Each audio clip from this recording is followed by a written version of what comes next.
Some people ask me what I do during a cooling tune-up. I start by looking at the inside unit. I make sure the thermostat is working, and then I open the unit to check all the electrical connections. Next, I check to make sure the drain is clear. Then I take a look at the filter. If the customer has a spare filter, I'll go ahead and replace it for them if needed. Then I move to the outside unit, where I start by cutting off the power to the unit so I don't shock myself. With me, that happens more often than I'd like to admit.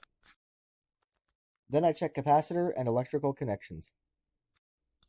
It looks like this one's been pretty well maintained, but the last technician didn't clean the back of the unit. That's almost 25% of the coil that isn't getting airflow.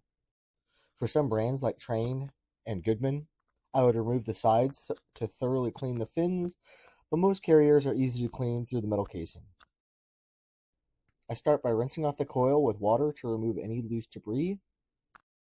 Then I spray it with foaming coil cleaner. It is important to make sure it is completely rinsed off afterwards.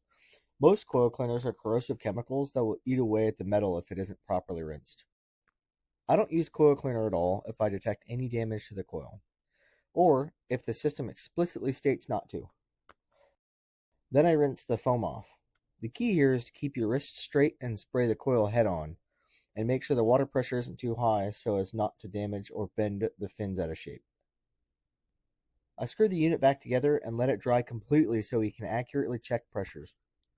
I kick the unit back on. Then I check the pressures to make sure the refrigerant levels look good. This is the part you can't do without an EPA certification. And this one didn't need any refrigerant added, so we're all done. If it's been a while since your system's had a tune-up, give us a call. We'll make sure it's running safely and efficiently.